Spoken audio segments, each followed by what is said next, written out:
दोस्तों आज की कहानी है। बहू लगता है अपने बालों के साथ साथ अपने संस्कार भी कटवा आई। दोस्तों कहानी शुरू करने से पहले अगर आपने चैनल को सब्सक्राइब नहीं किया हो तो कर लीजिए ताकि आपके पास पहुंच सके हर नया वीडियो। रमा शंकर जी के घर में आज सुबह से ही चहल पहल थी। उनकी बड़ी बेटी पल्लवी को देखने आज लड़के वाले आ रहे थे। रमा शंकर जी के दो ही बच्चे थे, बड़ी बेटी पल्लवी और छोटा रोहित। दोनों ही बच्चे पढ़ाई पूरी कर नौकरी कर रहे थे। नियत समय पर लड़के वाले आ गए। पहली ही नजर में लड़के नीरज व उसके परिवार वालों को पल्लवी पसंद आ गई। आधी भी क्यों ना, वो लड़के वालों की सभी मानक कसौटियों पर खरी जो उतर रही थी। नीरज को पढ़ी लिखी नौकरी पैसा लड़की चाहिए थी तो परिवार वालों को संस्कारी, ये सब खुशियां उन्हें पल्लवी में नजर आई। नीरज की माँ पल्लवी की तारीफ करते नहीं थक रही थी। सबसे ज्यादा उसे पल्लवी के लंबे काले बाल बहुत पसंद आए थे। उसके बालों की तारीफ करते हुए वह बोली, वाह आज के समय में भी तुमने इतने लंबे बाल रखे हुए, वरना तो आजकल की लड़कियां फैशन में अपने बालों को कटवा ही देती है। इससे पता चलता है कि तुम्हारे माता पिता ने तुम्हें कितने अच्छे संस्कार दिए हैं। हमारी तरफ से तो ये रिश्ता पक्का समझो। नीरज के घर परिवार व उसकी अच्छी नौकरी को देखते हुए पल्लवी के माता पिता ने भी रिश्ते के लिए सहमति दे दी। 2 महीने बाद ही नीरज व पल्लवी की शादी बड़ी धूमधाम से हुई। नीरज का परिवार छोटा सा था, 2 भाई और माता पिता। शादी के बाद दोनों हनीमून पर गए। अपनी माँ की तरह ही नीरज भी पल्लवी की खूबसूरती के साथ साथ उसके लंबे बालों का दीवाना हो गया था। हमेशा यही कहता, यार तुम्हारी खूबसूरती लंबे बालों से दुगनी बढ़ जाती है। ऐसा लगता है कि बादलों में से चांद निकल रहा हो। पल्लवी नीरज के मुंह से अपनी तारीफ सुन फूला न समाती। वैसे प्यार उसे भी अपने बालों से कम ना था। जब से उसने होश संभाला था अपने बालों को कटने नहीं दिया। उसकी माँ भी बेटी के बालों की बहुत देखभाल करती थी। स्कूल या कॉलेज सब जगह उसके बाल ने उसे वाहवाही दिलाई है। लेकिन यही बात उसकी शादी में अहम भूमिका निभाएगी, ये तो उसने सपने में भी नहीं सोचा।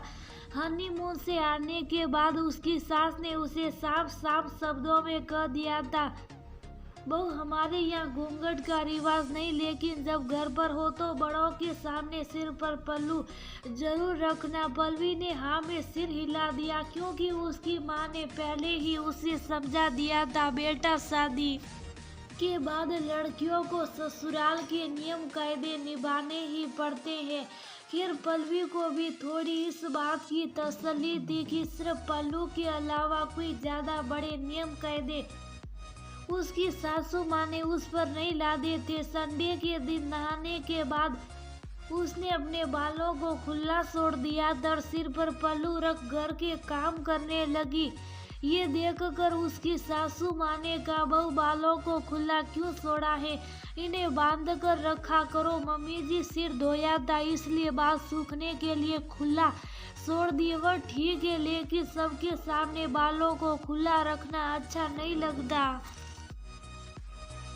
बांध लो, अपने कमरे में सुखा लेना। पल्लवी को लगा कि शायद की सासू माँ को उसके बालों की फिक्र होगी, इसलिए कर रही है। उसने अपने बालों में रबड़ बैंड लगा दी। सासू माँ ने उसके बालों को पल्लू से बाहर निकलता देख फिर से उसे टोका, बहू मैंने बाल बांधने के लिए कहा था। मम्मी जी मैंने तो बालों को बांध लिया है। बहू बांधने का मतलब ये था कि बाल सिर के पल्लू से बाहर नहीं दिखने चाहिए। सास ससुर वो बड़े बुजुर्गों के सामने बहुएं यूं अपने बाल लहराए अच्छा लगता है कि आगे से बालों को इस तरह बांधना कि वह कमर पर ना दिखे। मम्मी जी आपको तो मेरे लंबे बाल बहुत पसंद थे, फिर मैं इन्हें छुपा कर क्यों रखूं? लंबे बाल पसंद है इसका मतलब ये थोड़ी ना तुम सामने इसकी नुमाइश करो। बात बढ़ती देख नीरज ने पल्लवी को चुप रहने का इशारा कर दिया। अपने कमरे में आ वह नीरज पर फूट पड़ी। ये क्या बात हुई? भला बाल नहीं दिखने चाहिए? बाल लंबे हैं तो दिखेंगे ना। हमेशा कोई बालों का जूड़ा बनाकर कैसे रह सकता है? और आपने भी कुछ नहीं कहा। अरे यार, बात बढ़ने से क्या फायदा? वैसे भी तुम्हें रहना ही कितना है? घर पर बाल बांध लिया करो।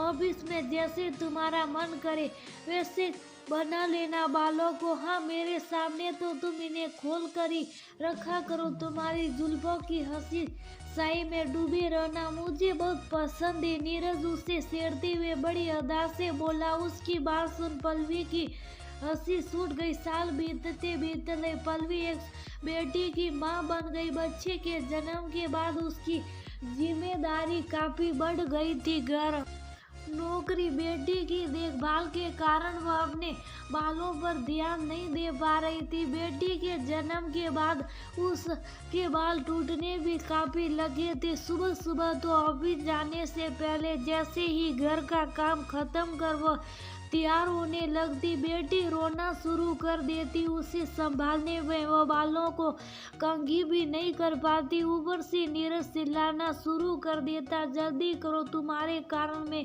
ऑफिस में लेट हो जाऊंगा। रोज रोज की शिक से तंग आकर पल्लवी ने अपने बालों को कटवाने का फैसला कर लिया। और एक दिन ऑफिस से आते हुए उसने अपने बालों को कंधे तक कटवा दिया। रात को जब नीरज ने उसके बालों को देखा तो नाराज होते हुए बोला, पल्लवी ये क्या, तुमने बाल कटवा लिए? तुम्हें पता है ना मुझे तुम्हारे लंबे बाल कितने पसंद है, फिर भी तुमने।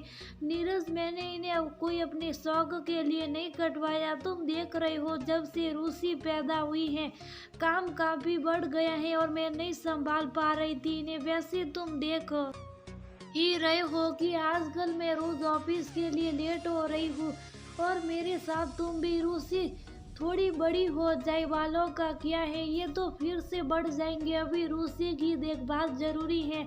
हाँ, कह तो तुम सही रही हो, गलती तो मेरी भी है। अगर मैं तुम्हारे साथ थोड़ा सहयोग करता तो आज भी तुम्हारी हंसी जुल्फों के साए में जी रहा होता है।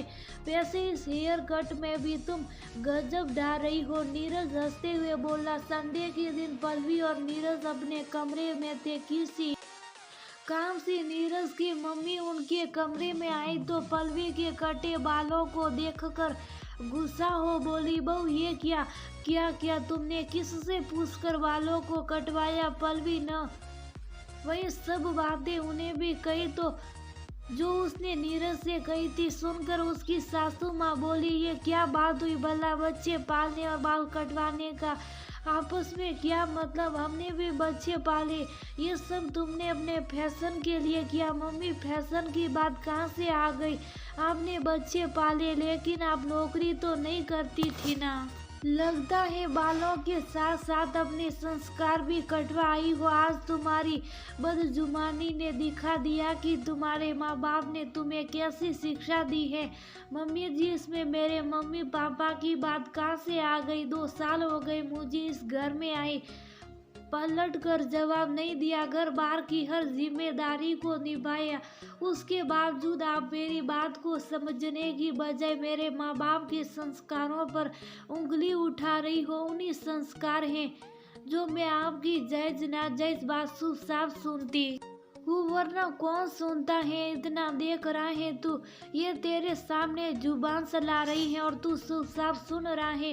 नीरज की मम्मी गुस्से से बोली, मम्मी जुबान नहीं चला रही, वह अपनी बात रख रही है। और उन बालों को कटवाने पर इतना हंगामा क्यों? जिन्हें वह घर में ना तो खोल कर रख सकती है ना दिखा सकती। जब इन्हें छुपा ही रखना है तो कटने में कोई बुराई नहीं। सही कह रहा हूँ ना मम्मी? नीरज की बात सुनकर वह चुपचाप उनके कमरे से चली गई, क्योंकि कह तो वह सही रहा था।